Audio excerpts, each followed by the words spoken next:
Hey everyone, so let's make my wedding dress together. So I started off with this thrifted dress that cost me $10, and as you can see, it is pretty small, but I was delusional and decided that I could make it work.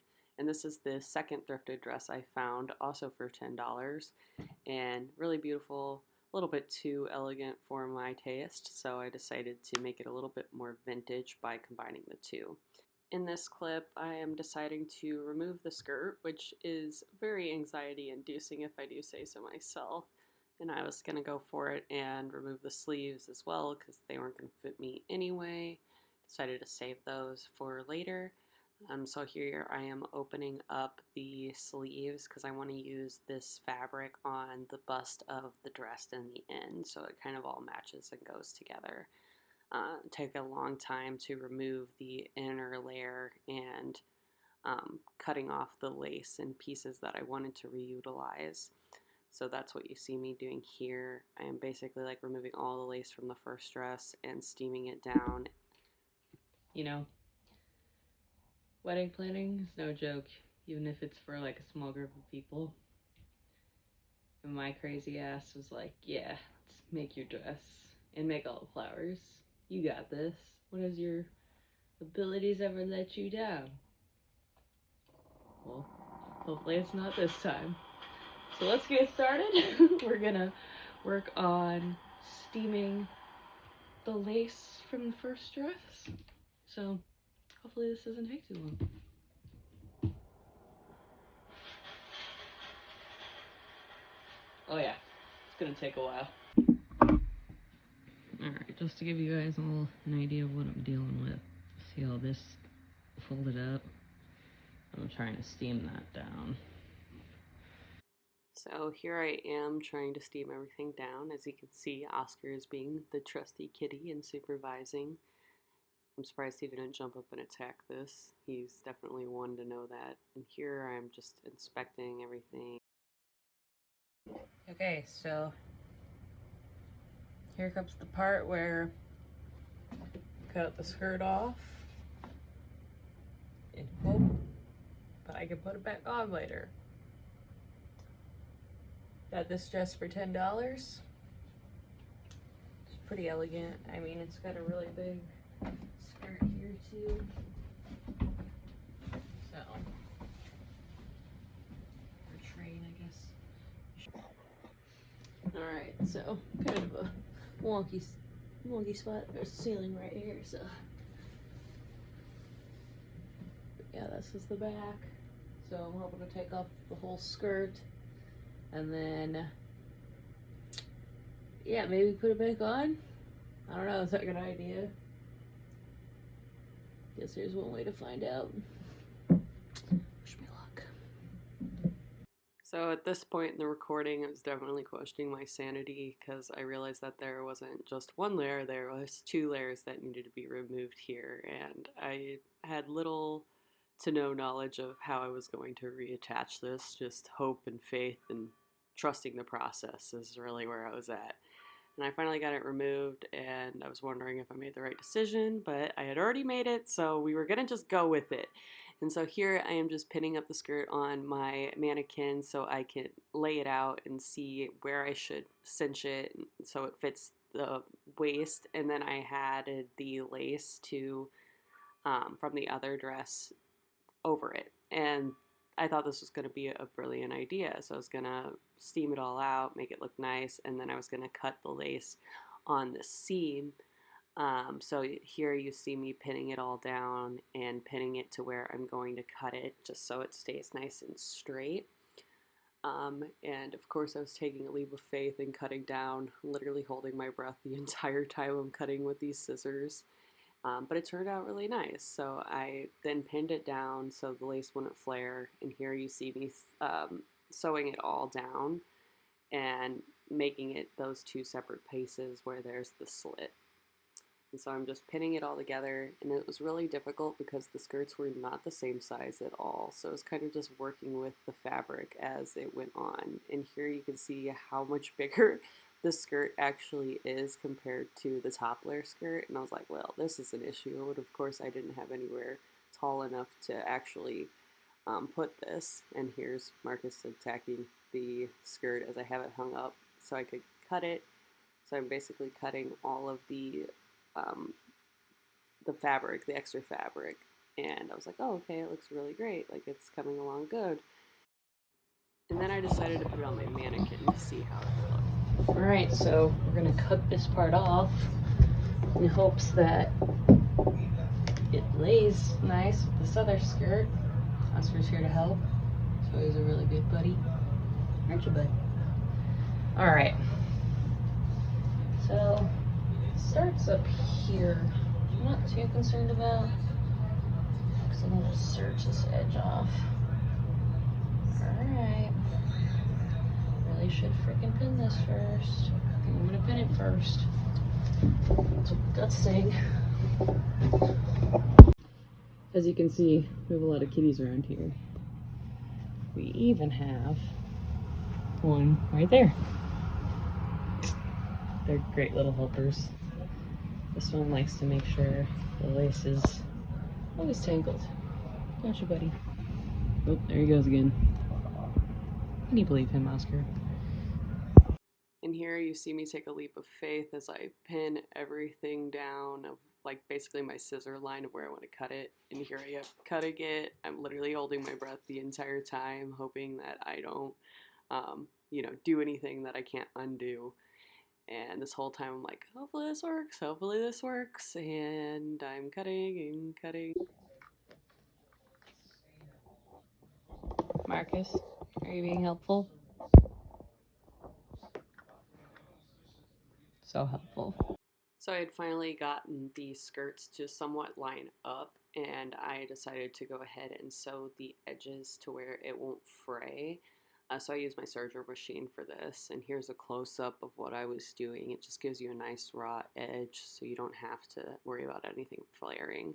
And then these were the extra pieces that I had just cut off from the bottom of the skirt, and I was going to utilize them to turn them into like a belt around the dress. So I'd have a nice like rim. And so I used this on the short dress, but I also used it on the long skirt. And originally I thought I was going to just tie the long skirt on, but as time went on, I realized that tying it on was not going to hold up just because of how heavy the skirt is. And so that's what I'm doing here. I'm pinning this ribbon to that skirt in hopes to tie it on. I sew it all on, which was a great idea to begin with, but then I started to work on the pockets here, and I'm opening up the slits, and here I'm adding the lace from the first dress to the other dress. And there was some clips in here that you didn't get to see. I kind of lost some of the clips, but I made like the top of the dress with t-shirt, so it was super comfy to wear, because I'm all about comfort, my dudes. And here I'm putting the dress on the mannequin, trying to get the straps laid out where I need them to be. And just trying to figure out, should I cross them, should I not cross them, what's going to be the most comfortable. So I sew all of those on to the dress. And it was really starting to come together. So those sleeves that I cut off earlier, I used the lace to fill in any blank spots on the dress. And I am using the extra little bits of lace to coat the like straps of the dress, and here I am just like sewing all of that lace on, which was super tedious and had to all be done by hand just because I didn't want my sewing machine to accidentally eat it, because that has been known to happen. And here I am sewing all of that lace by hand to the dress, which my back was really in pain a lot of this, but I just kept on trucking because I have come this far, and by gosh, I was not going to be slowed down. So in this clip, I'm going to add tulle to the bottom of the skirt to give it just a little bit more flair. And if you've ever worked with tulle, you know that it can be a huge pain in the ass. I was trying to get it to lay right and then pin it all and then cut it and make sure that it's even. And here I'm adding that strap that I made earlier to just kind of make it seamless and really kind of match the bottom of the skirt. And then in this clip, I am hand beading the bottom rim of that short dress, which took me about 5.5 hours to get around one time. I did have plans to do a lot more beading until I realized just how much time that was going to physically take me. I think I did it over 3 or 4 days as I beaded each individual one. And here I am just going in and sewing down that belt I had added earlier because I didn't want to sew down the entirety of it, because this piece that I keep flipping up and down, I wanted to be able to hang over the longer piece of the skirt whenever I was wearing that. So I basically had a long skirt and a short skirt here. And in this clip, I decided that I was going to tie down the tulle just in parts of the skirt so it wouldn't bunch up, because tulle is really light. I had originally thought about putting a bead line around this, but we all know that didn't happen because of just how long it physically took me. So I just decided to pin it in certain spots. That way the wind wouldn't take it if it ended up being a windy day.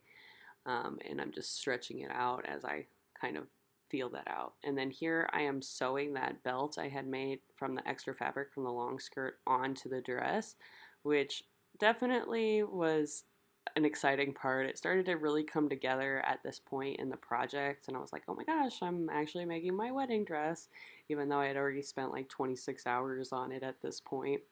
But I was just starting to get really excited and sewing up all the ends. And then here I am adding a little bit of lace to the back of my dress to kind of hide the part where it kind of connects around my waist with snaps. So I'm sewing all these little snaps on, and I actually sewed them on the opposite way the first time, so then I had to cut them off and then put them back on, which was incredibly infuriating to myself because I'm like, why the heck did I not double check that? But you know, when you get into a project, there's just things like that. And then here's a clip of Daisy sleeping. And then here I am. I decided to cut off a big portion of the white silky dress. So I just went ahead and used my serger to cut that extra flap off because the lace part of the skirt was much shorter than the long silky part. So I just decided to remove that and create like a bigger slit, I guess. And so here I am like deciding that I needed to add snaps rather than have it tie on, just because of how heavy the bottom skirt was. And this is just me adding the snaps to the strap so I could just snap it around my waist, which actually turned out really cool because then I was able to easily take the skirt on and off like during my first dance.